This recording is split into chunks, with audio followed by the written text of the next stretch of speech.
당신이 평온한 오후에 커피를 마시며 습관처럼 스마트폰 환율 앱을 켰을 때 붉게 치솟는 숫자를 보며 이것이 위기가 아니라 기회라고 본능적으로 느꼈을지도 모릅니다. 원화 가치가 하락하고 달러가 강세를 보이는 현상은 누군가에게는 공포가 되지만 자본을 가진 당신에게는 손쉽게 자산을 불릴 수 있는 확실한 신호처럼 보였을 것입니다. 하지만 당신이 안전한 환테크라고 믿고 서명하려는 그 계약서가 사실은 당신의 재정적 미래를 불확실성의 태시로 끌고 들어가는 가장 위험한 도박일 수 있습니다.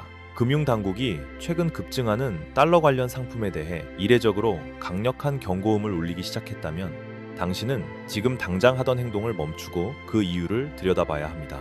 2026년 1월 15일 금융감독원은 달러 보험 판매가 급증한 보험사 경영진들을 소집하여 전례 없는 강도의 면담을 진행하고 위법 행위에 대한 무관용 원칙을 천명했습니다. 시장의 변동성이 극대화되는 시점에 금융당국이 단순한 권고를 넘어 경영진을 직접 압박하고 현장 검사까지 거론하는 것은 시스템 내부에서 심각한 균열이 감지되었다는 뜻입니다. 지난 2년 사이 달러 보험의 판매 건수가 10,000건 수준에서 무려 4만 건을 넘어 9만 건 이상으로 8배 가까이 폭발적으로 증가했다는 통계는 무엇을 의미할까요? 수많은 사람들이 환율 상승에 대한 기대감 하나로 이 복잡한 상품에 자신의 자산을 태우고 있으며 이는 거대한 군중 심리가 만들어낸 위태로운 거품일 가능성이 높습니다. 당신은 아마도 보험료를 달러로 내고 보험금을 달러로 받는다는 단순한 구조가 환율이 오를 때마다 당신에게 막대한 환차익을 안겨줄 것이라고 단순하게 계산했을지 모릅니다. 마치 카지노에 들어선 도박사가 자신이 통제할 수 없는 룰렛의 회전을 보며 승리를 확신하듯 당신은 통제 불가능한 거시 경제 변수에 당신의 노후를 걸고 있습니다. 보험사와 설계사들은 당신에게 환율이 오르면 얻게 될 이익만을 화려하게 포장해서 보여주지만 그 이면에서 조용히 작동하는 금리 변동의 위험성은 교묘하게 감추고 있습니다. 당신의 친구이자 평범한 직장인인 가상의 인물 김 과장을 떠올려보면 그는 1,300원 대환율에서 달러 보험에 가입하며 자신이 스마트한 투자자라고 굳게 믿었을 것입니다. 그러나 환율이 1,500원을 넘어 고공행진을 계속하자 김 과장은 매달 납입해야 하는 보험료가 65만 원에서 75만 원으로 급격히 불어나는 현실에 직면하게 됩니다. 매달 통장에서 빠져나가는 돈이 예고 없이 늘어나는 상황은 가계 경제에 즉각적인 타격을 주지만 해지하려니 원금 손실이 두려워 이러지도 저러지도 못하는 상황에 갇힙니다. 이것은 단순한 개인의 불운이 아니라 상품의 구조 자체가 환율 변동의 충격을 소비자에게 고스란히 전가하도록 설계되어 있기 때문에 발생하는 필연적인 결과입니다. 금융감독원이 소비자 경보 단계를 주의로 격상한 것은 이러한 피해가 김 과장 한 사람에게 그치지 않고 시장 전체로 전이될 수 있는 임계점에 도달했음을 시사합니다. 보험이라는 상품은 본래 위험을 보장하기 위해 존재하는 안전장치여야 하는데 지금의 달러 보험은 오히려 당신에게 예측할 수 없는 새로운 위험을 판매하고 있는 셈입니다. 납입한 보험료, 전액이 투자되어 수익을 창출하는 것이 아니라 사업비와 위험보험료를 차감한 나머지만 적립된다는 사실을 당신은 가입 당시 명확하게 인지하지 못했을 수 있습니다. 환율이 하락하면 만기시 수령하는 보험금의 원화 가치가 급락하여 당신이 기대했던 수익은커녕 원금조차 보전받지 못하는 최악의 시나리오가 현실이 될 수 있습니다. 지금부터 우리는 이 화려한 달러 보험이라는 상품이 어떻게 당신의 자산을 조용히 갉아먹을 수 있는지 그 감춰진 메커니즘을 아주 냉정하고 구체적으로 해부해 볼 것입니다. 금융감독원이 소비자 경보 단계를 주의로 격상한 것은 단순한 행정 절차가 아니라 이미 금융 시스템 내부에서 불길이 번지고 있다는 명확한 신호일 수 있습니다. 이 경보는 소비자에게 발생할 수 있는 금전적 피해의 확률이 이론적인 가능성을 넘어 수천 가구의 현실적인 위협으로 다가왔음을 공식적으로 인정하는 행위입니다. 당신은 이것을 의례적인 관료주의적 소음으로 치부할지도 모르지만 규제 당국이 CEO들을 직접 소환했다는 것은 상황이 통제 범위를 벗어나기 직전임을 암시합니다. 이 갑작스러운 패닉의 트리거는 고환율 현상이며 이것이 틈새 상품이었던 달러 보험을 대중적인 투기 거품으로 변질시킨 결정적인 촉매제가 되었습니다. 아름다운 바다 전망 때문에 절벽 끝에 있는 집을 샀지만 그 아래 집안이 파도에 깎여나가고 있다는 사실을 애써 외면하는 것과 같습니다. 우리의 가상인물 김 과장으로 돌아가 보면 그는 이 상품이 원화 가치 하락을 방어해줄 정교한 환테크 수단이라고 굳게 믿고 가입했습니다. 그러나 금융당국은 달러 보험이 단기적인 투자 수익이나 환차익을 노리는 기술적인 금융상품이 결코 아니라고 매우 단호하게 선을 긋고 있습니다. 원금이 그대로 보존되는 외화 예금과 달리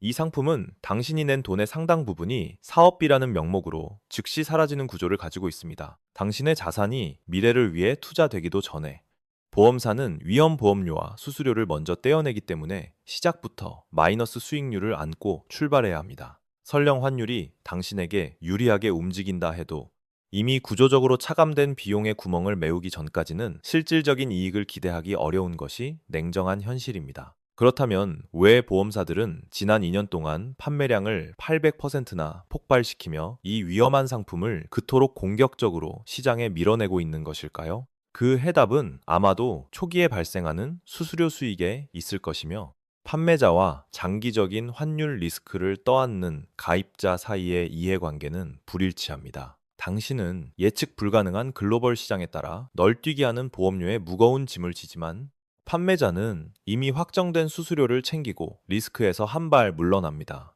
만약 당신이 보험금을 타야 할 시점에 환율이 다시 1,300원대로 떨어진다면 당신이 받게 될 돈의 실질 구매력은 허무하게 증발해 버립니다. 당신은 사실상 한국 원화가 향후 수십 년 동안 영구적으로 약세를 보일 것이라는 극단적인 베팅을 전문 지식 없이 감행하고 있는 셈입니다. 잠시 멈추고 당신의 월급 명세서를 들여다보십시오.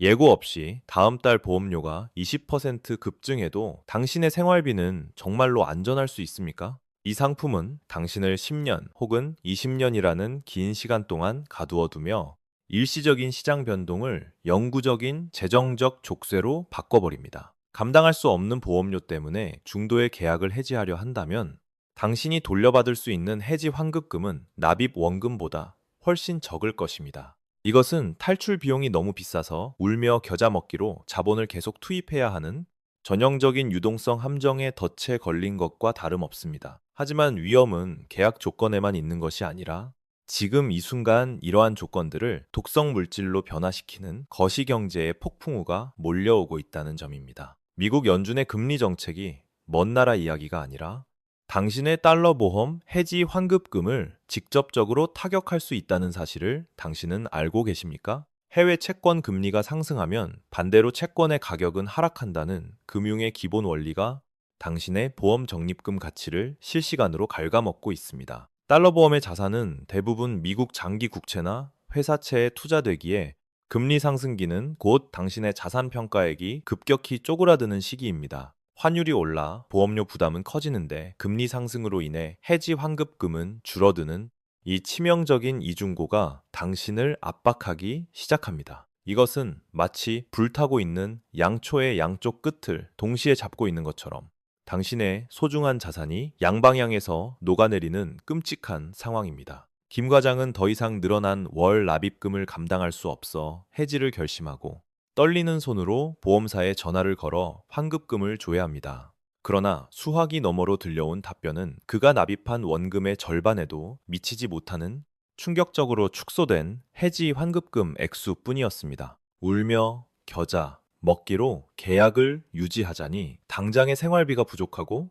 지금 해지하자니 거대한 확정 손실을 떠안아야 하는 딜레마에 빠집니다. 이것이 바로 금융공학이 설계한 완벽한 덫이며 당신이 돕에서 빠져나가려 발버둥 칠수록 손실의 규모는 더욱 커지게 되어 있습니다. 수만 명의 가입자가 동시에 이런 진퇴양난의 상황에 처하게 되면 이는 단순한 민원을 넘어 보험사의 지급 여력을 위협하는 뇌관이 됩니다. 보험사는 가입자들의 대량 해지 사태에 대비해 보유하고 있던 해외 채권을 헐값에 매각해야만 하는 악순환의 고리에 빠질 수 있습니다. 금융당국이 지금 이 시점에 긴급하게 개입한 진짜 이유는 이러한 유동성 위기가 금융 시스템 전반으로 전이될 공포 때문일 것입니다. 그들은 표면적으로 당신의 지갑을 걱정하는 척하지만 실상은 거대 보험사들의 연쇄적인 부실화를 막기 위해 급하게 방화벽을 치고 있습니다. 당신이 안전한 달러 자산이라고 믿었던 상품이 실제로는 가장 변동성이 큰 레버리지 채권 투자 상품으로 둔갑하여 당신의 계좌에 들어와 있습니다. 과거의 파생결합펀드 사태나 저축은행 사태처럼 금융상품의 복잡성은 언제나 정보 비대칭을 이용해 소비자의 부를 기업으로 이전시킵니다. 지금 주의 경보가 발령되었다는 것은 이미 시장의 똑똑한 내부자들은 탈출을 준비하고 있거나 이미 안전한 곳으로 떠났을 가능성이 높습니다. 당신이 지금 당장 서랍 속 약관을 다시 펴보지 않는다면 당신은 다가오는 만기 시점에 환율 변동의 직격탄을 온몸으로 맞게 될 것입니다. 매달 꼬박꼬박 청구되는 보험료 고지서는 단순한 종이가 아니라 당신의 가처분 소득을 강제로 징수해가는 채권 추심 통지서와 다를 바 없습니다. 결국 많은 가입자들은 경제적 한계에 부딪혀 계약을 포기하게 되고 그동안 부었던 돈은 고스란히 보험사의 낙전 수입으로 흡수됩니다. 이 거대한 부의 이전 과정에서 당신이 억울한 피해자가 되지 않으려면 지금 당장 냉철한 시각으로 당신의 포트폴리오를 점검해야 합니다. 당신의 이웃이 환율 상승으로 얻은 장부상 이익에 취해 새 차를 샀던 그 순간이 사실은 거품의 정점이었을지 모른다는 섬뜩한 진실을 마주해야 합니다. 지역 사회의 소비가 얼어붙는 것은 수많은 가정의 현금 흐름이 잘못된 금융상품에 묶여 서서히 질식해가고 있다는 가장 확실하고도 위험한 증거입니다. 당신은 자산이 늘어나고 있다고 착각했지만 실제로 늘어난 것은 매달 갚아야 할 부채의 성격을 띤 고정 지출뿐이었다는 사실을 뒤늦게 깨닫게 됩니다. 이미 낸 돈이 아까워 밑 빠진 독에 물을 붓듯 보험료를 계속 납입하는 행위는 당신의 소중한 미래를 저당 잡히는 가장 어리석은 선택입니다. 그 돈이 안전한 예금이나 적금 혹은 더 생산적인 자산에 투자되었다면 얻을 수 있었던 기회비용은 계산조차 되지 않은 채 공중으로 사라집니다. 보험사가 갑자기 과도한 경품을 내걸거나 설계사들에게 비정상적으로 높은 수당을 지급하며 가입을 독려한다면 그것은 상품의 수명이 다했다는 강력한 적색 신호입니다. 그들이 그토록 절박하게 당신을 끌어들이려는 이유는 신규 가입자의 자금으로 기존의 부실을 덮으려는 위험천만한 돌려막기의 성격이 짙기 때문일 수 있습니다. 평소에는 연락도 없던 지인이 갑자기 좋은 달러 상품이 있다며 접근해 온다면 그는 당신의 친구가 아니라 시스템의 압박을 받는 영업 타깃이 된 것입니다. 진짜 부자들과 전문 투자자들은 이미 조용히 달러 자산을 현금화하여 시장을 떠나고 있는데 뒤늦게 정보가 부족한 개미들만 불나방처럼 뛰어들고 있습니다. 금융감독 당국이 제재를 논의하는 지금 이 시점이야말로 당신이 막차를 타는 것이 아니라 폭주하는 열차에서 뛰어내려야 할 마지막 기회일지 모릅니다. 이제 우리는 감정에 휩쓸리지 않고 냉정한 숫자가 가리키는 파멸의 징후들을 하나씩 확인해 볼 수 있는 객관적인 체크리스트를 만들어야 할 때입니다. 원달러 환율이 하루에도 10원 이상 급등락하며 방향성을 잃고 널뛰기 시작한다면 이는 시장의 유동성이 고갈되고 있다는 매우 위험한 전조 현상입니다. 주변에서 보험 해지를 고민하는 소리가 부쩍 자주 들리고 인터넷 커뮤니티에 위약금 관련 질문이 쇄도한다면 대중의 탈출 러시는 이미 시작된 것입니다. 뉴스에서 금융당국의 소비자 경보나 검사 소식이 일주일에 2번 이상 들려온다면 그것은 시스템이 스스로 통제 불능 상태임을 자인하는 셈입니다. 미국 국채금리가 예상보다 빠르게 치솟아 당신의 기대 수익률을 역전시키는 현상은 구조적 손실이 확정되는 죽음의 교차점이 형성되었음을 의미합니다. 당신은 설마 내가 가입한 대형 보험사가 문제가 생기겠어 라고 안이하게 생각할 수 있지만 그럼 과거의 금융위기는 항상 대마불사라는 믿음을 배신해 왔습니다. 계약서 어딘가에 깨알같이 적혀있는 원금 비보장이라는 문구는 위기 상황에서 그들이 당신을 합법적으로 버릴 수 있는 완벽한 면죄부가 되어줍니다. 예금자 보호법이 적용된다 하더라도 한도가 정해져 있으며 달러 상품의 특성상 환율 변동 분까지 국가가 보전해주지는 않는다는 점을 명심해야 합니다. 결국 최종적인 책임은 도장을 찍은 당신에게 돌아오며 그 누구도 당신의 무지를 이유로 발생한 손실을 대신 갚아주지 않는 비정한 세계입니다. 그렇다면 이미 발을 들여놓은 당신, 혹은 가입을 고민하던 당신은 지금 당장 무엇을 기준으로 행동해야 하는지 구체적인 생존 전략이 필요합니다. 가장 먼저 할 일은 감정을 철저히 배제하고 현재의 해지 환급금 표를 열어 정확한 손실 확정액을 확인하는 고통스러운 과정을 마주하는 것입니다. 지금까지 낸 돈이 아깝다는 이유로 불확실한 미래에 더 큰 돈을 투입하는 것은 이미 침몰하고 있는 배에서 짐을 챙기려는 것과 같습니다. 당신이 이 상품에 가입한 진짜 목적이 가족을 위한 순수한 사망 보장인지 아니면 환차익을 노린 위험한 투기인지 스스로에게 냉정히 물어야 합니다. 만약 투자가 목적이라면 사업비로 떼이는 막대한 비용을 복구하는 데만 10년 이상이 걸린다는 수학적 사실을 깨닫고 지금이라도 멈춰야 합니다. 달러 자산이 정말로 필요하다면 비싼 수수료를 내는 보험이 아니라 차라리 외화 예금이나 달러 ETF 같은 투명하고 즉각적인 수단을 선택하십시오. 비과세 혜택이라는 달콤한 사탕발림에 속아 연간 수백만 원의 기회비용과 유동성을 포기하는 것은 결코 현명한 부자들의 재테크 방식이 아닙니다. 향후 원달러 환율이 다시 1100원대로 안정화될 경우 당신이 입게 될 환차손의 규모가 세금 혜택보다 훨씬 클 수 있다는 점을 계산하십시오. 위기의 순간에 당신을 지키는 가장 강력한 무기는 언제든 현금화할 수 있는 유동성이며 묶인 돈은 당신을 지켜주지 못한다는 냉혹한 사실을 기억하십시오. 만약 당장 해지하여 원금을 잃는 것이 부담스럽다면 보험료 납입을 중단하고 보장 금액을 줄이는 감액 완납 제도를 적극적으로 활용해야만 합니다. 이는 계약을 유지하면서도 더 이상의 현금 유출을 막을 수 있는 보험사가 당신에게 먼저 알려주지 않는 당신의 합법적이고 유용한 방어 권리입니다.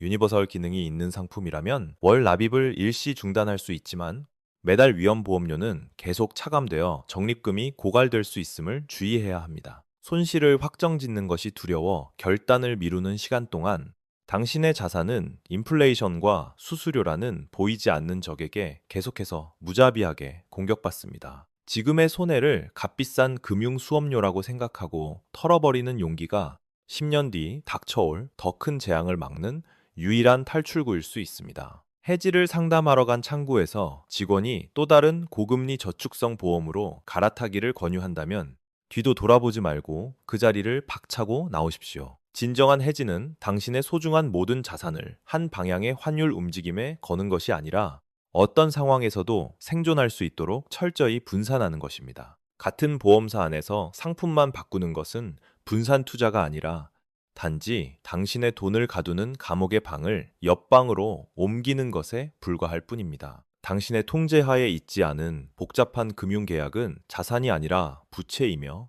단순함이야말로 난세에 당신의 부를 지키는 최고의 미덕이 되어줄 것입니다. 금융당국의 이번 경고는 당신에게 주어진 마지막 탈출 신호이며 이 신호등이 완전히 꺼지기 전에 안전한 횡단보도를 건너야만 살아남을 수 있습니다. 아직 계약서에 서명하지 않았다면 펜을 내려놓고 설계사의 화려한 언변 뒤에 숨겨진 상품, 설명서의 깨알 같은 독소 조항들을 다시 정독하십시오. 결국 시장은 준비된 자에게는 기회를 주지만 막연한 낙관론에 빠져 있는 자에게는 가혹한 청구서를 내민다는 역사의 교훈을 가슴에 새기십시오. 환율이 영원히 오를 것이라는 당신의 믿음은 최근 몇 년간의 경험에 기반한 편향된 착각일 뿐 역사는 언제나 평균으로의 회귀를 증명해 왔습니다. 만약 3년 뒤 환율이 1100원대로 복귀한다면 당신이 받아들게 될 만기 보험금의 원화 가치는 상상 이상으로 초라하게 쪼그라들 것입니다. 당신은 달러를 모은다는 생각에 뿌듯해하지만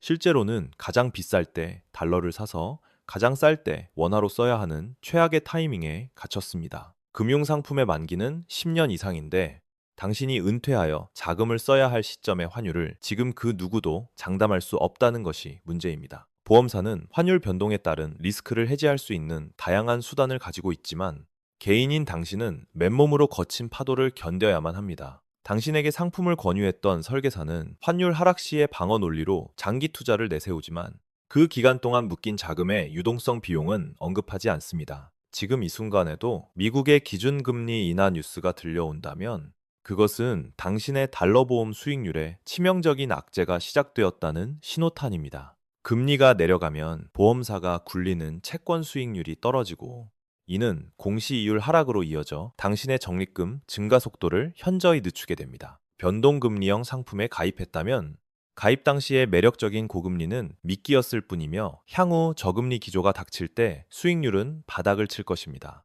최저 보증 이율이 있다고 안심할 수 있겠지만 그 이율은 물가 상승률조차 따라잡지 못하는 수준으로 설정되어 있어 실질 가치는 하락합니다. 이것은 마치 구명조끼를 입었다고 안심했는데 물에 들어가 보니 그 조끼가 서서히 가라앉는 돌로 만들어졌음을 깨닫는 것과 같습니다. 당신은 단순히 저축을 한다고 생각했겠지만 사실은 외환 시장과 금리 시장이라는 두 개의 전쟁터에서 무기 없이 싸우고 있는 중입니다. 금융사는 자신들에게 유리한 확률 게임을 설계해 놓고 당신에게는 그 게임의 아주 작은 승리 가능성만을 부풀려 보여주며 유혹했습니다.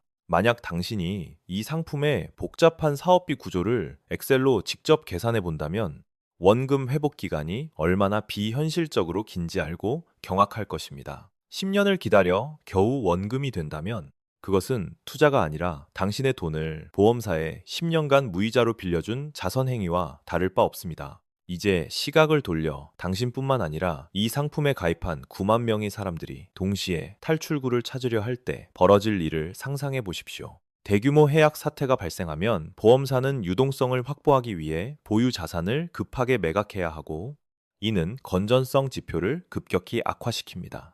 보험사의 지급 여력 비율이 경고 수준으로 떨어지면 금융당국은 더 강력한 규제를 가하게 되고 이는 상품 운용에 제약을 겁니다. 결국 그 피해는 배당금 축소나 공시이율 인하라는 형태로 고스란히 남아있는 가입자들에게 전가되는 구조적 모순을 가지고 있습니다. 당신은 혼자만의 싸움을 하고 있는 것이 아니라 흔들리는 금융 시스템이라는 거대한 배 위에서 구명정을 차지하기 위해 경쟁하고 있습니다. 당신이 가입한 보험사의 주가가 코스피의 전반적인 상승세와 반대로 하락 곡선을 그리고 있다면 이는 내부자들이 먼저 배를 버리고 있다는 가장 확실한 조기 경보일 수 있습니다. 주식시장은 거짓말을 하지 않으며 스마트머니가 빠져나가는 흐름은 회계장부의 건전성 비율이 공시되기 훨씬 전부터 차트에 선행하여 나타나는 경향이 있습니다. 뉴스에서 해당 보험사가 고금리의 신종 자본증권을 급하게 발행한다는 소식이 들려온다면 이는 그들이 지금 당장 현금 유동성을 확보하기 위해 필사적으로 발버둥 치고 있다는 뜻입니다.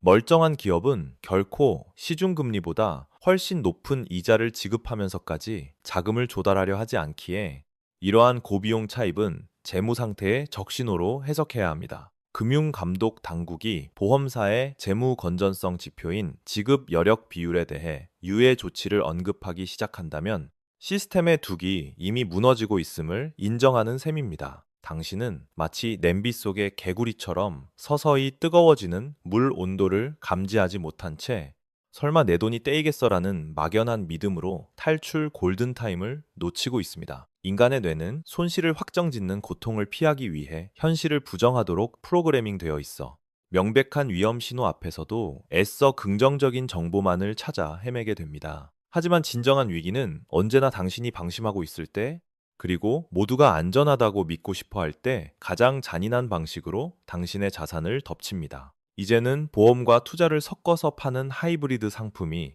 두 마리 토끼를 잡는 것이 아니라 두 마리 모두를 놓치게 만드는 기형적인 구조임을 직시해야 합니다. 보험의 본질은 비용을 지불하고 위험을 전가하는 것이며 투자의 본질은 위험을 감수하고 수익을 얻는 것인데 이 둘을 섞으면 비용만 이중으로 발생합니다. 당신이 지불하는 보험료 속에는 설계사의 수당, 점포 운영비, 마케팅 비용이 모두 포함되어 있어 순수하게 투자되는 금액은 당신의 생각보다 훨씬 적습니다. 만약 당신이 매달 납입하는 $500를 수수료가 거의 없는 미국 인덱스 펀드에 직접 적립했다면 10년 후의 자산 격차는 억 단위로 벌어질 것입니다. 복리의 마법은 원금이 온전히 투자되었을 때 비로소 강력한 힘을 발휘하지만 초기 비용으로 원금이 훼손된 상태에서는 복리가 아닌 마이너스의 굴레가 작동합니다. 세금을 아끼려다 원금을 잃는 소탐대실의 전형적인 사례가 바로 비과세 요건을 맞추기 위해 10년 이상 유동성을 묶어두는 장기 저축성 보험 상품들입니다.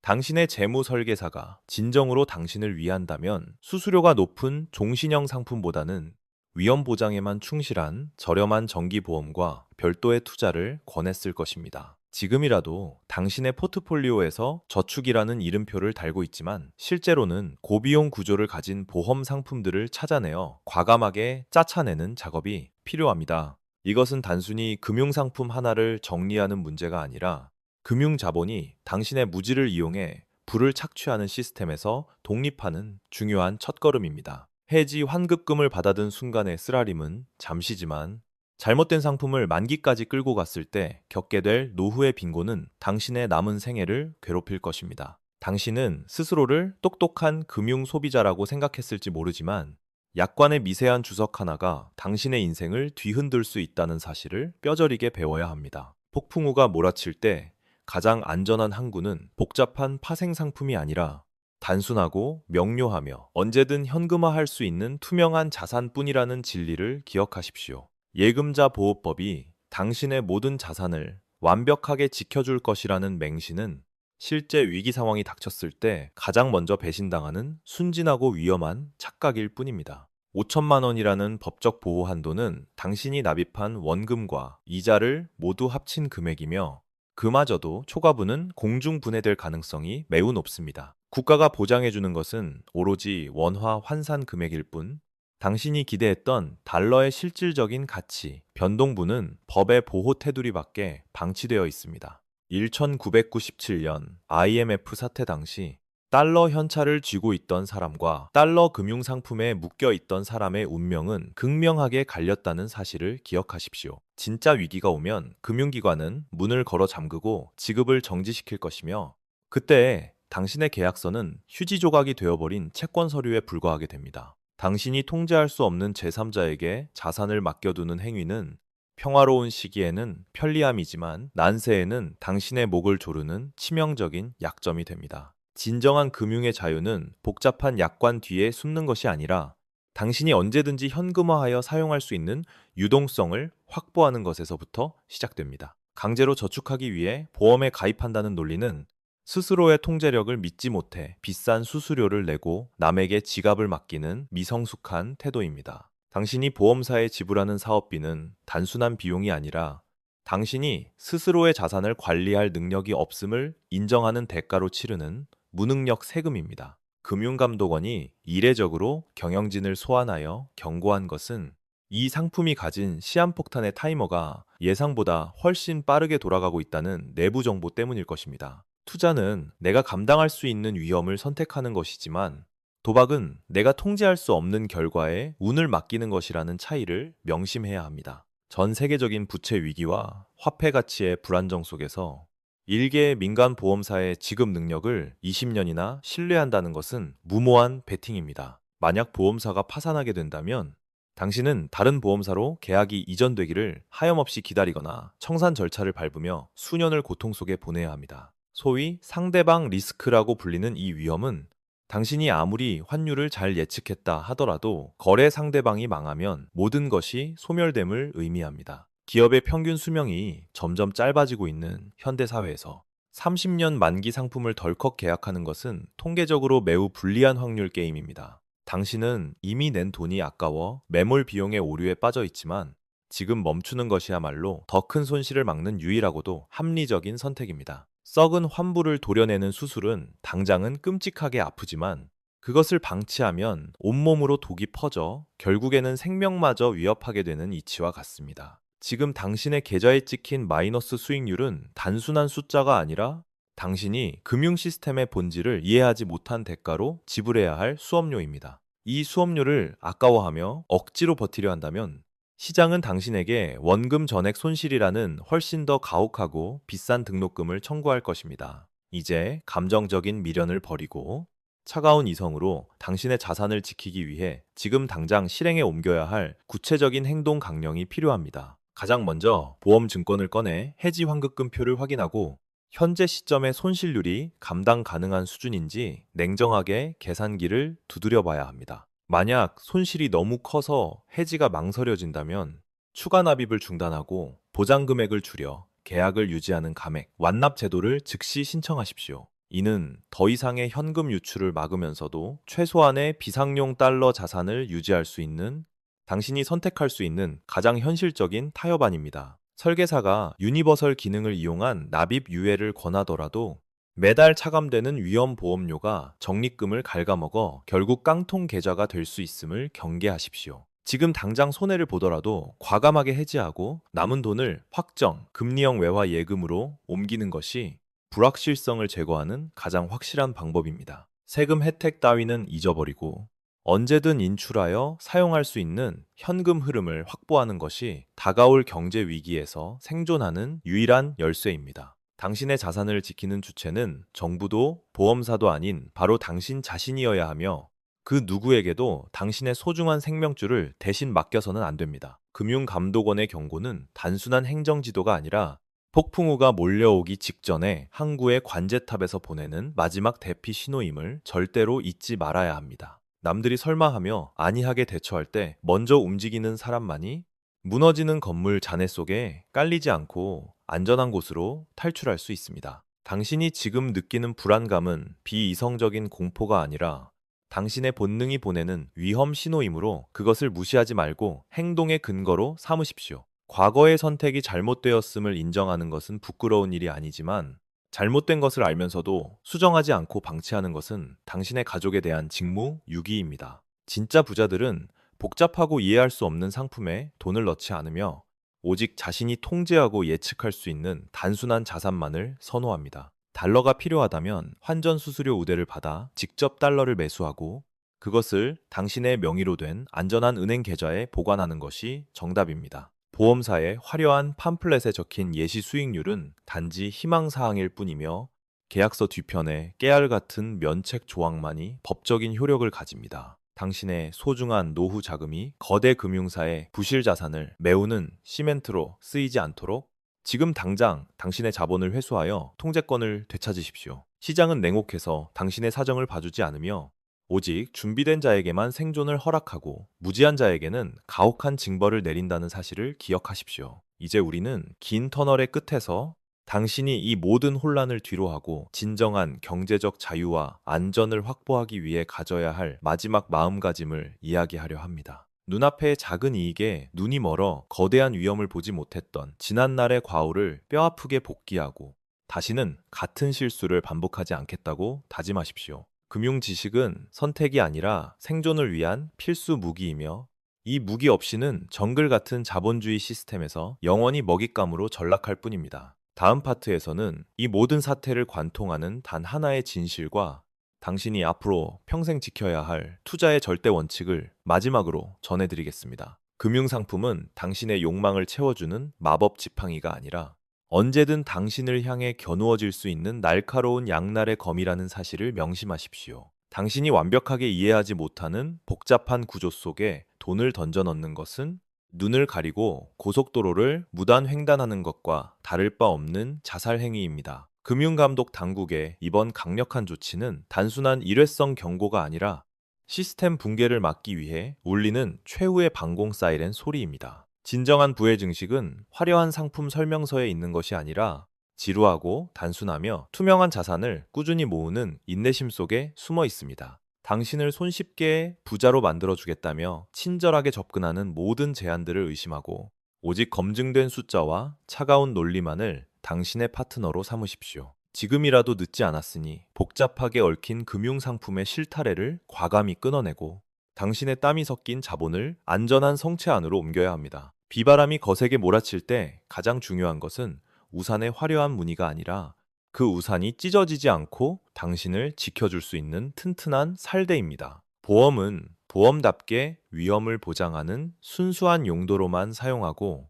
투자는 투자답게 위험을 감수하되 비용을 최소화하는 원칙을 철저히 지키십시오. 당신의 통장에 찍힌 현금만이 위기 상황에서 당신의 가족을 지킬 수 있는 유일한 실탄이며 나머지는 위기 시에 사라질 신기루일 수 있습니다. 세상에 공짜 점심은 없다는 진부한 격언이 금융시장에서는 당신의 생존을 결정짓는 가장 무겁고 절대적인 진리임을 뼈저리게 느껴야 합니다. 이제 스마트폰을 끄고 당신의 재무 현실을 직시하며 막연한 불안감을 구체적인 대응 계획으로 바꾸는 현명하고 결단력 있는 행동을 시작하십시오. 위기는 준비되지 않은 자에게는 감당할 수 없는 재앙이지만 미리 깨닫고 대비한 당신에게는 부의 추월 차선에 올라탈 수 있는 기회가 될 것입니다. 남들이 환차익의 환상에 취해 절벽 끝으로 달려갈 때 홀로 멈춰서서 냉정하게 뒤를 돌아볼 수 있는 용기가 당신을 구원할 것입니다. 당신의 소중한 자산이 금융공학의 무모한 실험 대상이 되지 않도록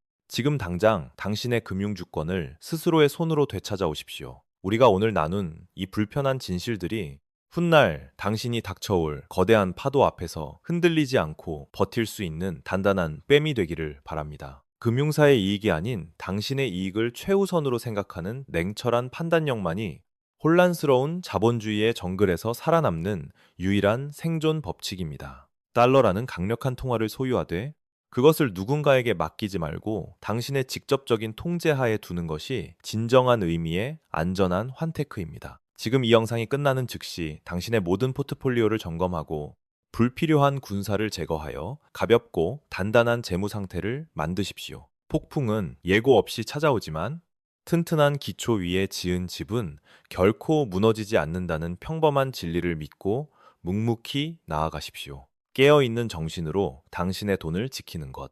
그것이 바로 이 냉혹한 경제 전쟁터에서 패배자가 아닌 승리자가 되는 첫걸음이자 마지막 걸음입니다. 솔직히 까놓고 한번 물어봅시다. 이거 진짜 제정신입니까? 새벽 6시, 영하 10도로 꽁꽁 얼어붙은 서울 한복판에서 벌어지는 꼬라지를 한번 보십시오. 강남에 산다, 20억짜리 아파트에 산다며 어깨에 힘주고 다니는 양반들이 아침마다 주차장에서 도대체 뭘 하고 있는지 아십니까? 명품 양복 입고 반짝이는 구두 신으면 뭐합니까? 장갑도 없이 맨손으로 남의 차 엉덩이를 끙끙대며 밀고 있습니다. 사이드 브레이크 풀린 이 톤짜리 쇳덩이를 내 힘으로 믿지 않으면 내 차를 뺄 수도 없고 출근도 못하는, 말 그대로 개고생을 하고 있는 겁니다. 이게 도대체 말이나 되는 상황입니까? 남들이 보면 20억 자산가가 아니라 그냥 난민촌 생활이라고 할 겁니다. 천장에서는 물이 새고 수도꼭지 틀면 녹물이 콸콸 쏟아져서 필터를 하루에 한 번씩 갈아 끼워야 합니다. 주차장은 지옥이지, 층간소음은 전쟁터지. 그런데도 이 사람들은 절대 이 썩은 아파트를 떠나지 않습니다. 한국 사람들은 이걸 아주 그럴싸한 단어로 포장하더군요. 이름하여 몸테크랍니다. 말이 좋아 재테크지. 그냥 내 몸 깎아먹으면서 버티는 미련한 짓 아닙니까? 도대체 왜 이런 미친 짓을 사서 하는 걸까요? 이유는 딱 하나입니다. 한 방입니다. 지금은 내가 이 거지 같은 집구석에서 쪽팔리게 남의 차나 밀고 있지만 조금만 버티면 재건축이라는 잭팟이 터질 거라는 환상 때문입니다. 이 낡아빠진 콘크리트 덩어리가 헐리고 나면 그 자리에 번쩍번쩍한 새 아파트가 들어서서 내 자산을 2배, 3배로 뻥튀기 해줄 거라는 믿음. 그거 하나 믿고 20년 동안 이 추위와 녹물을 견뎌온 겁니다. 일종의 종교죠. 재건축 불패 신화라는 사이비 종교 말입니다. 그런데 어쩌죠? 2016년이 코앞인 지금 그 믿음이 박살나게 생겼습니다. 그토록 기다렸던 재건축 조합에서 날아온 건 입주 통지서가 아니었습니다. 아파트를 새로 짓고 싶으면 5억을 더 내놔라, 싫으면 나가라는 협박장이 날아온 겁니다. 5천만 원이 아닙니다. 5억 원입니다. 평생을 바쳐서 똥물 먹어가며 버텼는데 결과가 빚더미라뇨. 이건 투자가 아니라 그냥 사기당한 거나 다름없습니다. 여러분이 지금 소중하게 끌어안고 있는 그 낡은 등기권 있죠? 그거 보물지도 아닙니다. 그거 지금 카운트다운 돌아가고 있는 시한폭탄입니다. 오늘 영상에서는 대한민국 중산층이 맹신했던 재건축이라는 신화가 어떻게 여러분의 뒤통수를 치고 여러분을 깡통 찰 뻔한 위기로 몰아넣는지 아주 적나라하게 까발려 드리겠습니다. 아직도 설마 하시는 분들, 정신 똑바로 차리고 끝까지 보십시오. 그렇다면 여기서 질문 하나 던져보겠습니다. 그 사람들은 바보라서 그 고생을 하고 있는 걸까요? 아니요, 절대 아닙니다. 오히려 그들은 너무 똑똑해서 혹은 과거의 성공 공식에 너무 완벽하게 세뇌되어서 그 지옥을 버티고 있는 겁니다. 시간을 잠시 거슬러 올라가 봅시다. 우리가 왜 이렇게 재건축에 미치게 됐는지 그 뿌리를 찾아야 하니까요. 타임머신을 타고 1980년대, 90년대로 돌아가 보면 그때의 재건축은 투자가 아니라 마법이었습니다. 지금 강남의 랜드마크가 된 반포의 아파트들을 기억하십니까? 그때는 5층짜리 엘리베이터도 없는 낡은 저층 아파트였습니다. 그런데 어느 날 건설사가 찾아와서 주민들에게 이렇게 속삭입니다. 여보세요, 집주인 양반. 이 낡은 5층짜리 집을 부수고 우리가 30층짜리 초고층 빌딩을 올려드리겠습니다. 돈은 한 푼도 안 주셔도 됩니다. 오히려 우리가 이사 비용하라고 몇 억 챙겨드리겠습니다. 이게 무슨 말도 안 되는 소리냐고요. 하지만 그때는 이게 말이 됐습니다. 원리는 아주 간단했습니다. 케이크를 상상해 보십시오. 원래 5층짜리 작은 케이크가 있습니다. 이걸 부수고 30층짜리 거대한 케이크를 만듭니다. 원래 살던 주인들이 5층을 가져가도 위에는 무려 25층이나 되는 빈집이 남습니다. 이 남는 집을 일반 분양이라는 이름으로 다른 사람들에게 비싸게 팝니다. 그때는 인구가 폭발하고 너도 나도 서울로 몰려들던 시절이라 짓기만 하면 서로 사겠다고 줄을 섰습니다. 건설사는 그 남는 집을 판 돈으로 공사비를 다 충당하고도 돈이 남았습니다. 그래서 그 남은 돈을 원래 집주인들에게 용돈 쓰라고 나눠줬습니다. 이것이 바로 전설의 환급금입니다. 자, 상상해 보십시오. 나는 낡은 집에서 몇 년 몸으로 떼었을 뿐인데 자고 일어나니 공짜로 새 아파트가 생겼습니다. 심지어 내 통장에 현금으로 몇 억이 더 꽂혀 있습니다. 옆집 김 씨는 그 돈으로 벤츠를 뽑았고 뒷집 박 씨는 그 돈으로 아들 유학을 보냈습니다. 이걸 눈앞에서 목격한 대한민국 사람들에게 재건축은 단순한 부동산 개발이 아니었습니다. 그것은 인생 역전의 로또이자 절대 실패하지 않는 신의 선물이었습니다. 이때부터 한국인들의 뇌 구조에는 아주 강력한 공식 하나가 문신처럼 새겨집니다. 헌집 줄게, 새집 다오, 그것도 공짜로. 몬테크는 바로 이 찬란했던 황금기에 탄생한 생존 전략이었습니다. 지금 주차장에서 차를 밀고 있는 그 사장님은 바보가 아닙니다. 그는 단지 자신의 과거 기억을 믿고 있는 겁니다. 자신이 젊었을 때 봤던 그 기적, 옆집 김 씨가 부자가 되었던 그 기적, 그것이 자신에게도 똑같이 일어날 것이라고 믿으며 20년째 그 차가운 주차장을 지키고 있는 겁니다. 그는 굳게 믿고 있습니다. 버티면 승리한다. 존버는 승리한다. 하지만 안타깝게도 그는 가장 중요한 사실을 하나 놓쳤습니다. 그가 기억하는 성공 공식은 1990년의 세상이었고 지금 그가 서 있는 곳은 2016년의 지옥이라는 사실입니다. 세상이 바뀌었습니다. 아니, 더 정확히 말하면 게임의 룰이 완전히 뒤집혔습니다. 과거에 그들에게 공짜 집과 현금 보너스를 안겨주었던 그 마법의 케이크가 이제는 독이 든 케이크가 돼버렸습니다. 도대체 지난 3년 사이 무슨 일이 벌어진 걸까요? 왜 황금알을 낳던 거위가 갑자기 주인의 팔을 물어뜯기 시작한 걸까요? 다음 장에서 그 끔찍한 숫자의 비밀을 공개하겠습니다. 그렇다면 3년이라는 짧은 시간 동안 도대체 무슨 일이 벌어진 걸까요? 정답은 아주 간단하고 잔인합니다. 바로 아파트를 짓는 데 들어가는 비용이 미친 듯이 폭발해버렸기 때문입니다. 지난 몇십 년 동안 한국의 재건축 시장이 굴러갔던 핵심 원동력은 쌍공사비였습니다. 3, 4년 전까지만 해도 평당 공사비는 500만 원 수준이었습니다. 건설사는 적당히 지어서 비싸게 팔면 남는 장사였고 조합원들은 그 이익을 나눠 가졌습니다. 그런데 2024년 그리고 2025년을 거치면서 모든 것이 붕괴했습니다. 러시아 전쟁이 터지고 전 세계 물가가 요동치면서 시멘트, 철근 같은 자재값이 2배 가까이 뛰었습니다. 거기에 인건비는 또 얼마나 올랐습니까? 이제 건설 현장에서는 한국 사람을 찾기도 힘들고 외국인 노동자 일당도 천정부지로 솟았습니다. 결과적으로 지금 건설사들이 요구하는 공사비는 평당 1,000만 원을 훌쩍 넘겨버렸습니다. 500만 원 하던 게 1,000만 원이 된 겁니다. 이게 무슨 뜻인지 감이 잘 안 오실 겁니다. 쉽게 말해서 여러분이 식당에 가서 짜장면을 시켰는데 주방장이 갑자기 나오더니 이렇게 말하는 겁니다. 손님 죄송합니다. 밀가루랑 양파값이 올라서 방금 드신 짜장면 가격을 2배로 내셔야겠습니다. 원래 10,000원인 줄 알고 먹었는데 나갈 때 20,000원을 내놓으라는 겁니다.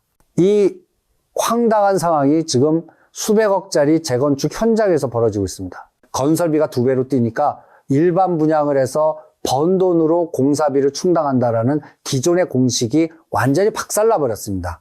일반 분양 수익으로 공사비를 메꾸기는커녕 오히려 적자가 나기 시작한 겁니다. 그럼 이 펑크난 돈은 누가 메꿔야 할까요? 건설사가 손해를 보고 지어줄까요? 천만의 말씀입니다. 그들은 자선사업가가 아닙니다. 그 모든 비용 청구서는 고스란히 집주인인 여러분에게 날아옵니다. 이것이 바로 공포의 단어 추가 분담금입니다. 과거에는 낡은 집을 주면 새 집을 받고 덤으로 2, 3억 원의 환급금까지 챙겼습니다. 그래서 다들 로또라고 불렀습니다. 하지만 지금은 정반대입니다. 환급금은커녕 내 주머니에서 생돈 5억 원을 더 꺼내야 합니다. 심지어 강남의 일부 재건축 단지에서는 분담금이 10억 원을 넘어간다는 이야기까지 나오고 있습니다. 여러분 한번 통장을 열어보십시오. 지금 당장 현금으로 5억 원, 10억 원을 바로 쏘실 수 있습니까? 대부분은 불가능합니다. 재건축을 기다리는 조합원들의 대부분은 은퇴한 고령자이거나 평생을 월급쟁이로 살아온 서민들입니다. 그들은 집이라는 깔고 앉은 자산만 비쌀 뿐 당장 쓸 수 있는 현금은 없는 하우스 푸어들입니다. 그런 사람들에게 5억 원을 내놓으라는 건 그냥 죽으라는 소리와 똑같습니다. 그래서 지금 서울 곳곳의 재건축 현장은 말 그대로 전쟁터가 되었습니다. 조합원들은 비대위를 만들어서 조합장을 고소하고 건설사는 돈 안 주면 공사 멈추겠다고 크레인을 멈춰 세웁니다. 서로 멱살을 잡고 싸우는 동안 이자는 눈덩이처럼 불어납니다. 시간이 지날수록 빚은 더 커지고 여러분의 탈출구는 점점 좁아지고 있습니다.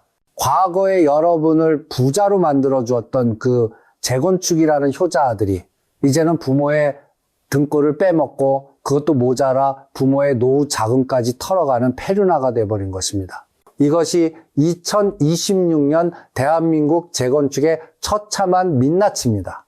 자, 그럼 이제 여러분은 막다른 골목에 섰습니다. 재건축 조합에서 날아온 5억 원짜리 청구서가 식탁 위에 놓여 있습니다. 이 상황에서 여러분이 선택할 수 있는 길은 과연 무엇일까요?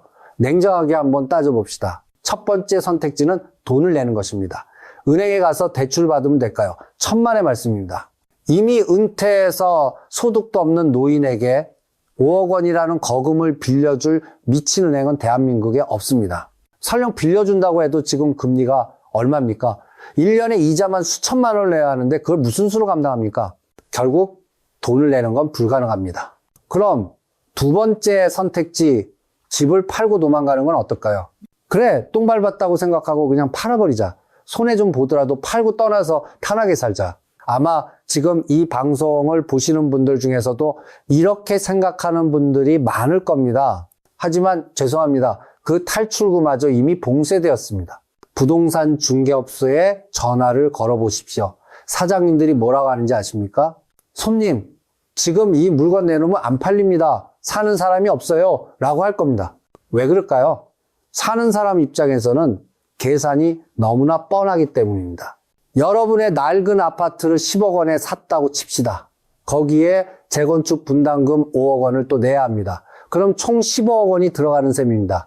그런데 그 옆 동네에 이미 다 지어진 신축 아파트가 13억 원입니다. 멀쩡한 새 아파트가 더 싼데 누가 미쳤다고 15억 원이나 주고 골치 아픈 낡은 아파트를 사겠습니까?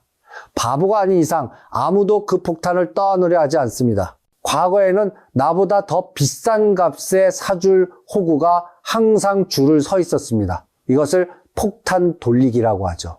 하지만 2026년 지금 그 폭탄 돌리기의 음악이 멈췄습니다. 마지막 폭탄을 쥐고 있는 건 바로 여러분입니다. 팔지도 못하고 돈도 못 내는 상황. 그럼 남은 건 세 번째 선택지뿐입니다. 그냥 그 썩어가는 집에서 죽을 때까지 버티는 겁니다. 재건축은 사실상 무기한 중단됩니다. 조합은 쪼개지고 주민들은 서로를 고소하고 현수막이 걸리고 동네는 흉해집니다. 그러는 사이 여러분의 집은 어떻게 될까요? 사람이 고치지 않고 방치한 집은 순식간에 폐허가 됩니다. 지하 주차장 천장이 무너져 내리고 외벽에는 금이 가고 배관이 터져서 오물이 역류합니다. 강남 한복판에 유령 도시가 생기는 겁니다. 우리는 이걸 콘크리트 슬럼이라고 부릅니다. 과거에는 재건축이 늦어지면 몸이 좀 고생하는 정도였지만 이제는 생존의 문제가 되었습니다. 무너져 내리는 천장 아래서 녹물을 마시며 언제 재개될지 모르는 공사를 하염없이 기다리는 삶. 그것은 더 이상 희망 고문이 아닙니다. 그것은 여러분 스스로가 만든 감옥입니다. 수십 년간 피땀 흘려 지켜온 내 전 재산이 나를 가두는 가장 끔찍한 감옥이 되어버린 것입니다. 이것이 바로 재건축이라는 환상에 빠져 탈출 타이밍을 놓친 대가입니다. 이 비극이 더 무서운 이유는 이것이 일시적인 현상이 아니라는 점입니다. 우리는 옆나라 일본을 통해 우리의 끔찍한 미래를 미리 볼 수 있습니다. 일본의 다마 뉴타운을 아십니까? 1970년대 일본의 고도 성장기 시절 도쿄의 중산층들이 꿈꾸던 최고의 신도시였습니다. 그때는 그곳에 당첨되는 것이 로또였고 성공의 상징이었습니다. 하지만 50년이 지난 지금 그곳은 어떻게 되었을까요? 재건축이요? 꿈도 못 꿉니다. 주민들은 모두 늙어버렸고 아이들의 울음소리는 사라진 지 오래입니다. 빈집에는 잡초가 무성하고 밤이 되면 불 꺼진 창문들이 유령처럼 도시를 감싸고 있습니다. 아무도 그 낡은 아파트를 사려고 하지 않기 때문에 재건축은커녕 리모델링조차 불가능합니다. 그냥 거대한 현대판 고려장이 되어버린 것입니다. 대한민국은 지금 일본보다 2배 더 빠른 속도로 그 길을 따라가고 있습니다. 재건축이라는 사업 구조를 냉정하게 뜯어보면 사실 이것은 합법적인 폰지 사기와 매우 닮아 있습니다. 내가 비싸게 산 집을 나보다 더 비싼 값에 사줄 다음 사람이 계속 들어와야만 유지되는 구조입니다. 그런데 그 다음 사람이 사라졌습니다. 작년 대한민국의 합계 출산율은 0.6명입니다. 역사상 유례가 없는 인구 절벽입니다. 지금 20대, 30대 젊은이들을 보십시오. 그들은 여러분의 낡은 아파트를 15억 원, 20억 원 주고 사줄 돈도 없거니와 그럴 생각조차 없습니다. 그들은 이미 알고 있습니다. 부동산 불패 신화는 끝났다는 것을요. 그들은 욜로를 외치며 여행을 다니거나 차라리 월세로 살면서 좋은 차를 타는 것을 선택합니다. 여러분의 썩은 아파트를 받아줄 마지막 호구였던 청년 세대가 시장에서 증발해버린 것입니다. 수요가 없는데 어떻게 집값이 오르겠습니까? 받아줄 사람이 없는데 어떻게 재건축이 성공하겠습니까? 2026년 이후에 대한민국 부동산 시장은 철저하게 실수요자 중심으로 재편될 것입니다. 살기 좋고 깨끗한 신축 아파트는 살아남겠지만 낡고 불편한데 미래 가치만 믿고 버티는 재건축 아파트는 가차없이 버림받을 것입니다. 지금 여러분이 붙잡고 있는 것은 황금 동아줄이 아니라 썩은 동아줄입니다. 그 줄이 끊어지기 직전인 지금이 어쩌면 탈출할 수 있는 마지막 기회일지도 모릅니다. 이야기를 마치며 다시 처음에 그 주차장으로 돌아가 봅시다. 내일 아침에도 그 남자는 어김없이 주차장으로 내려가 남의 차를 밀고 있을 것입니다. 손은 얼어 터지고 입김은 나오는데 머릿속으로는 여전히 과거의 환상을 핥고 있을 것입니다. 조금만 더 버티자. 곧 좋은 날이 올 거야. 하지만 저는 오늘 여러분께 잔인하지만 반드시 필요한 조언을 드려야겠습니다. 이제 그만 그 차에서 손을 떼십시오. 그리고 계산기를 두드리십시오. 과거의 영광이나 옆집 김 씨의 대박 신화는 머릿속에서 완전히 지워버려야 합니다. 냉정하게 계산하십시오. 지금 내 집값에 추가 분담금 5억 원을 더했을 때 과연 그 돈을 주고라도 살만한 가치가 있는 동네인가? 만약 답이 아니오라면 주저하지 말고 던지십시오. 지금 파는 가격이 내가 산 가격보다 낮다고 해서 본전 생각 때문에 망설이지 마십시오. 손가락 하나를 잘라내는 고통이 있더라도 팔 하나를 통째로 잃는 것보다는 낫습니다. 주식시장에는 손절매라는 말이 있습니다. 더 큰 손실을 막기 위해 눈물을 머금고 파는 것입니다. 지금 부동산 시장은 손절매가 필요한 시점입니다. 5억 원이라는 빚 폭탄을 끌어안고 10년, 20년을 더 고통 속에서 사시겠습니까? 아니면 지금이라도 털어내고 비록 작은 집이라도 마음 편히 두 발 뻗고 잘 수 있는 곳으로 가시겠습니까? 선택은 여러분의 몫입니다.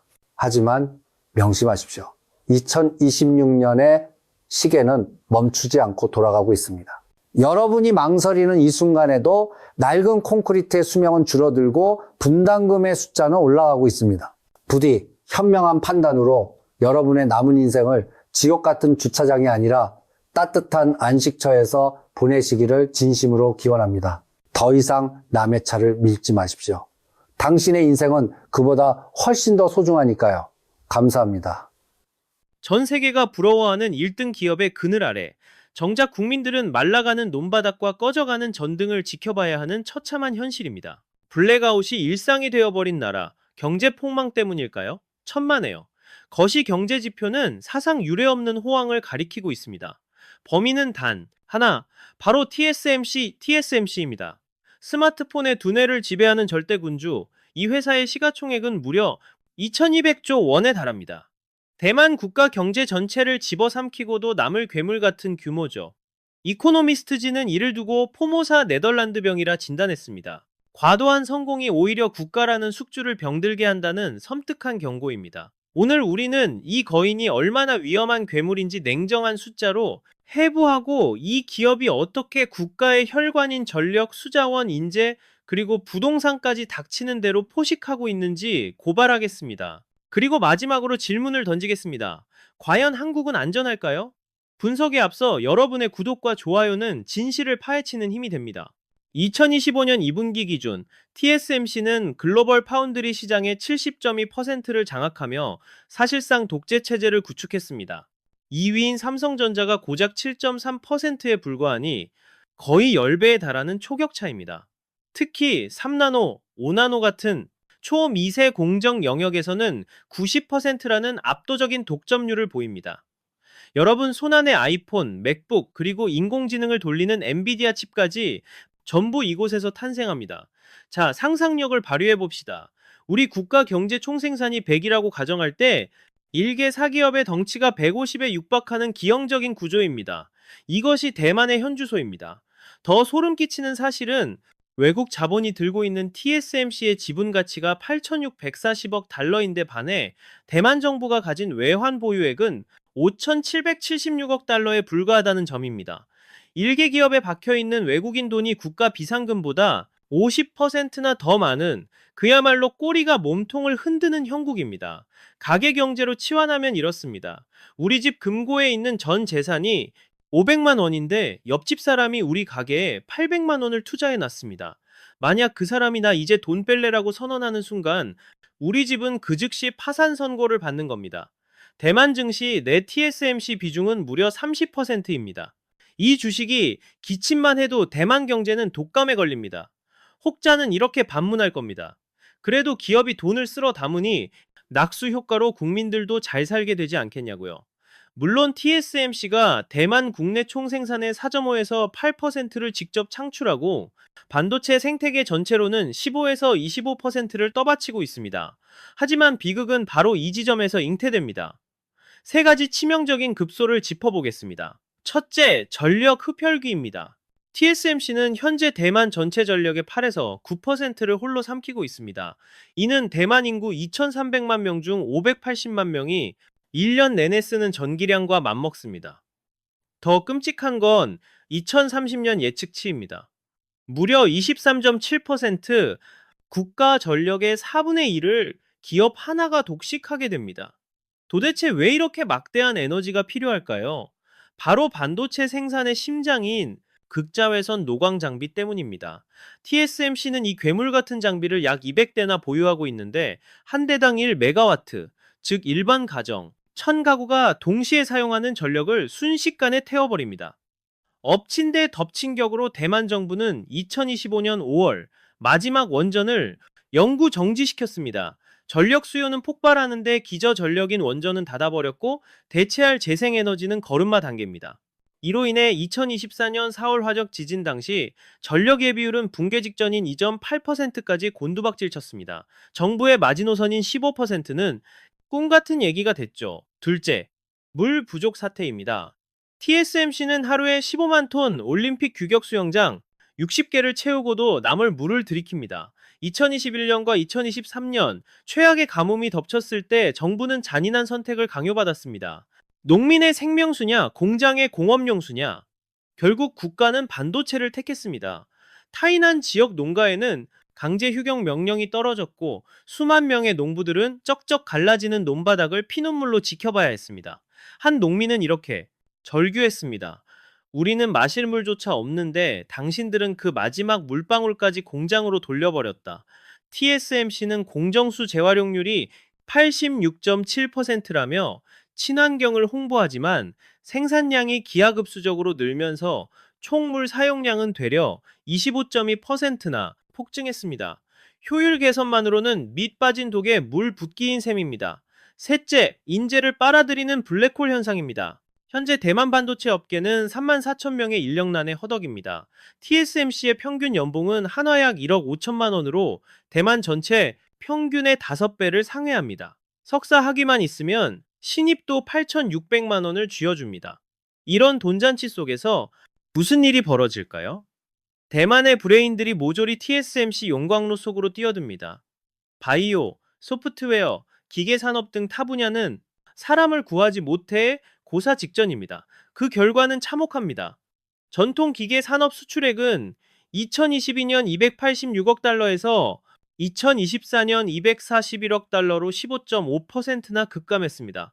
섬유 산업 생산량은 2005년 대비 35%나 쪼그라들었죠. 미래 먹거리인 스타트업 생태계는 더 처참합니다. 대만 유니콘 기업은 고작 3개, 세계 순위 36위에 불과합니다.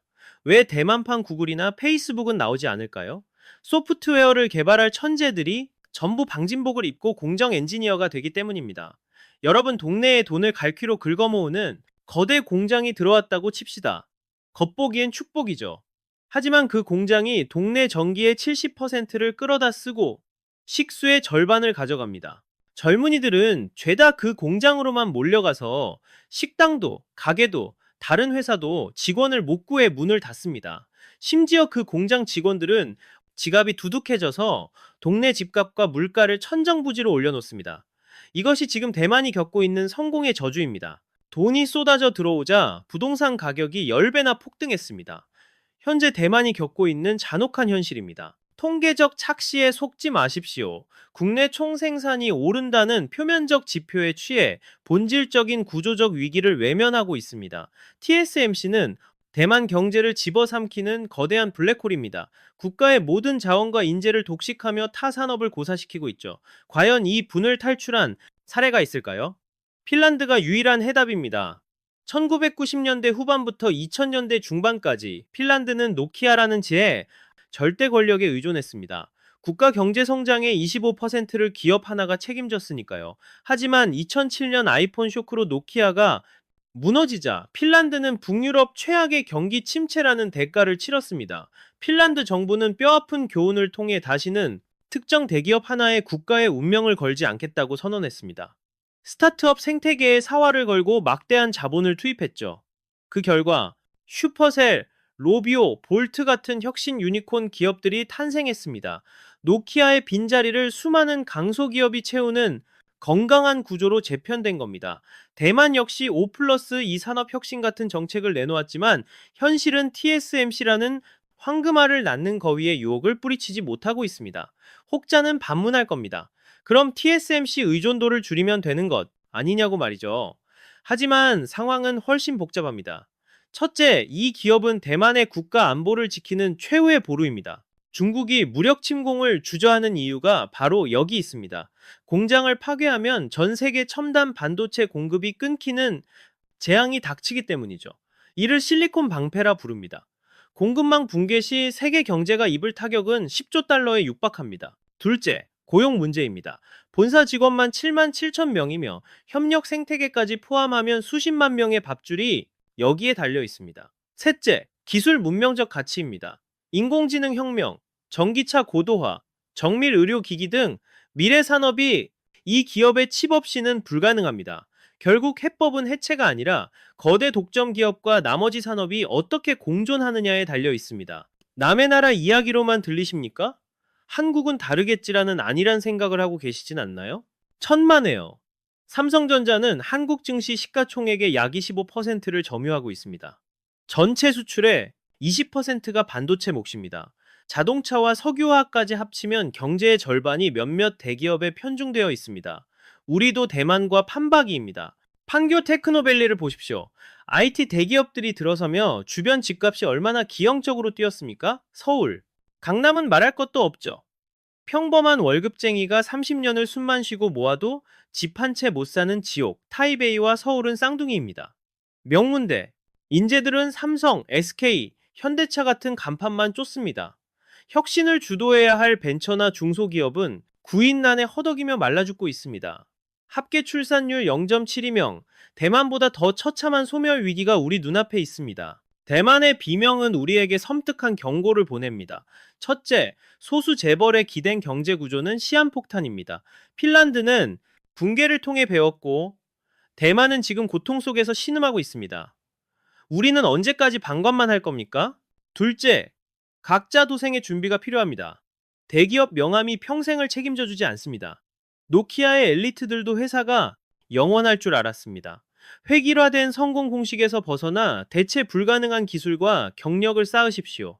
셋째, 부동산이라는 죄시가 태락의 성공식에서 대시가 태락에서 태락의 마약에서 깨어나야 합니다. 집값 상승에 대한 맹목적 믿음, 아파트 한 채의 인생을 거는 도박 심리가 대만의 역동성을 죽였습니다. 집은 거주 공간이지 투기 상품이 아닙니다. 자산 가치가 올라 나만 잘 살면 그만입니까? 우리 자녀들은 그 미친 집값을 감당하느라 평생 빚의 노예로 살아야 합니다. 마지막으로 가장 뼈아픈 조언입니다. 성공에 취기에 빠지면 낭떠러지가 보이지 않습니다. TSMC도 삼성도 위대한 기업입니다. 허나 그 영광이 영원하리란 보장은 어디에도 없습니다. 화려한 성적표 뒤에서 우리가 잃어버리고 있는 가치들을 냉철하게 직시해야 합니다. 대만, 국민들은 지금 땅을 치며 후회합니다. 20년 전 깨달았어야 할 진실을 너무 늦게 알았으니까요. 우리는 타산지석으로 삼아야 합니다. 또다시 똑같은 비극을 답습할 텐가요? 삼성, SK, 현대차 같은 글로벌 기업들은 대한민국의 자산임이 분명합니다.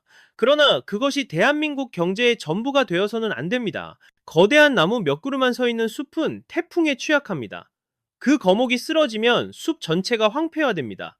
다양한 크기의 나무와 풀이 어우러진 생태계만이 생존할 수 있습니다. 대만의 위기는 단순한 뉴스가 아니라 우리의 예고된 미래입니다. 지금 우리가 어떤 결단을 내리느냐에 따라 10년, 20년 후 대한민국의 생존 여부가 결정될 것입니다.